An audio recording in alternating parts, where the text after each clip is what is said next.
नमस्कार, आप देख रहे हैं नेशनाऊ और मैं हूं आपके साथ निखिल श्रीवास्तव।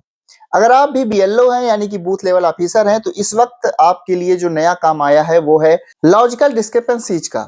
इसका काम आपको किस तरह से करना है, जिन भी मतदाताओं को लॉजिकल में नोटिस आया हुआ है उस पर क्या क्या डॉक्यूमेंट आपको लेना है, आपको कैसे डॉक्यूमेंट को अपलोड करना है, सब कुछ आपको आज की इस वीडियो में बताएंगे, तो वीडियो पर बने रहिए। चलिए वीडियो को शुरू करते हैं।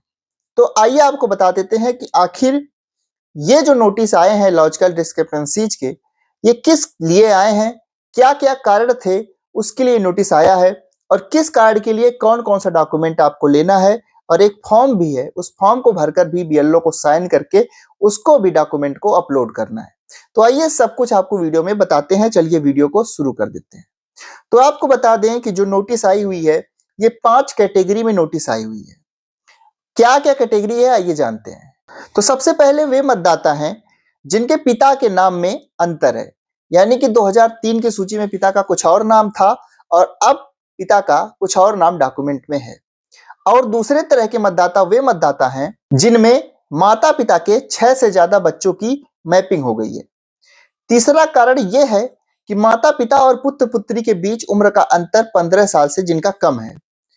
चौथा यह है कि माता पिता और पुत्र पुत्री के बीच उम्र का अंतर 50 साल से ज्यादा। पांचवा कारण यह है कि दादा दादी और पौत्र पौत्री के बीच उम्र का 40 साल से कम का होना। तो ये 5 कारण हैं जिनके कारण नोटिस लोगों के आए हुए हैं। अब इस पांचों कारण के लिए बीएलओ को कौन कौन से डॉक्यूमेंट लेने हैं, कैसे अपलोड करना है, आइए जानते हैं।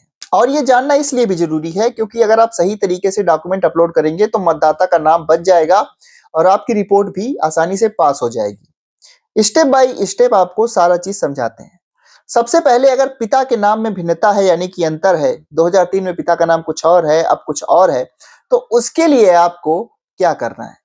आप एक उदाहरण से समझिए।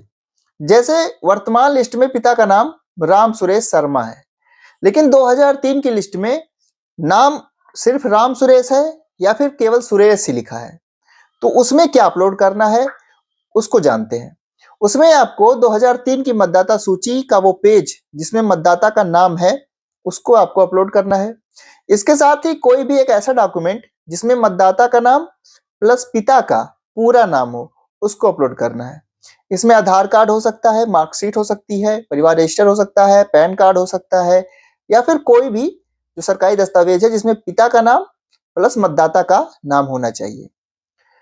उसके बाद एक फॉर्म भी उसमें अपलोड करना है जिस पर बीएलओ को साइन करना है। एक प्रमाणित प्रारूप है उसको भरना है, जिसको आप अपनी स्क्रीन पर देख सकते हैं। इसमें लिखा है कि प्रमाणित किया जाता है कि श्री श्रीमती डैश डैश पुत्र पुत्री की जो मैपिंग विशेष प्रकार पुरीक्षण 2003 की निर्वाचक नामावली से की गई है वह बिल्कुल सही है।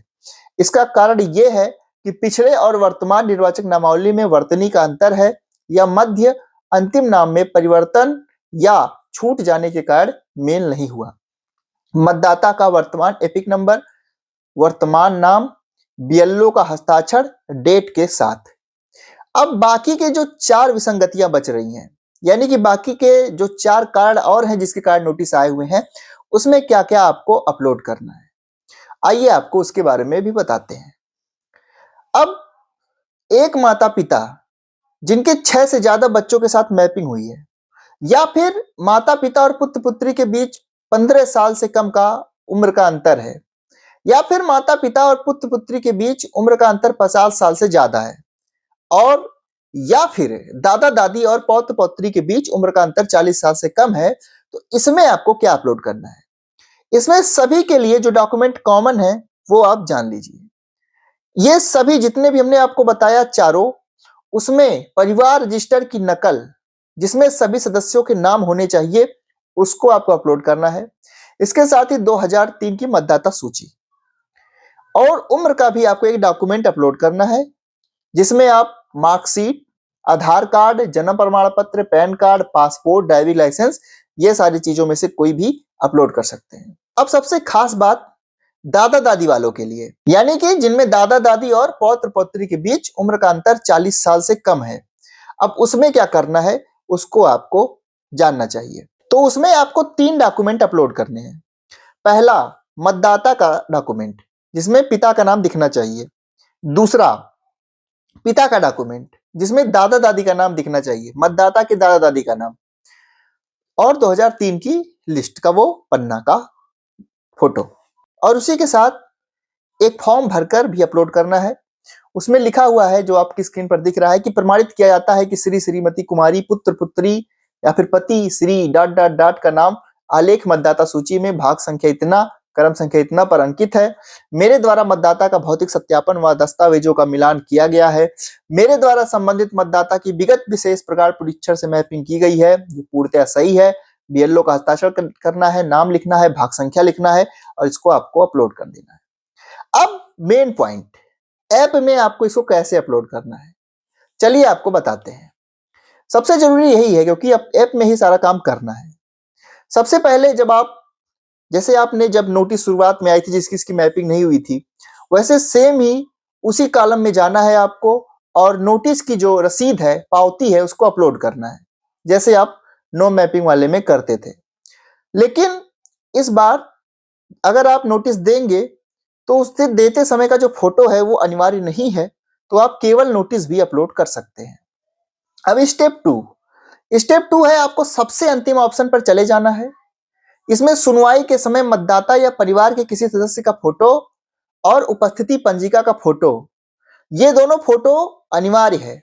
बिना इसके अधिकारी स्वीकृत नहीं करेंगे, तो सबसे अंतिम कॉलम में जाकर ये दोनों चीजें आपको अपलोड कर देनी है। स्टेप तीसरा, डिस्क्रिपेंसी इन मैपिंग वाले ऑप्शन में जिसमें लाल स्टार है उसमें जाकर के सारे दस्तावेज आपको अपलोड कर देने हैं। जैसा अभी थोड़ी देर पहले हमने आपको जो प्रमाण पत्र दिखाया अंडरटेकिंग वाला, वो अपलोड करना है।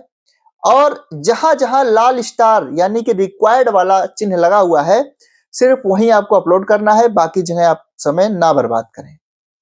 अब सबसे महत्वपूर्ण, याद रखिए मतदाता खुद आने की जरूरत नहीं है, परिवार का कोई भी सदस्य आ सकता है।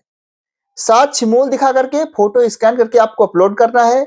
सही से अपलोड करने के बाद रिपोर्ट ईआरओ एईआरओ के पास चली जाएगी और ये स्वीकृत करेंगे। और इस काम को इसी तरीके से सभी बीएलओ को करना है। आपके कोई सवाल हो तो आप कमेंट बॉक्स में पूछ सकते हैं, सारी जानकारी हमने आपको दे दी है। और वीडियो को शेयर आप जरूर कीजिए ताकि जितने भी और बीएलओ हैं जिनको इसकी जानकारी नहीं है, सभी के पास ये जानकारी पहुंच जाए। और चैनल को सब्सक्राइब जरूर कीजिए लेटेस्ट अपडेट सबसे पहले पाने के लिए। मिलेंगे आपसे अगली अपडेट में, तब तक के लिए आप सभी को नमस्कार।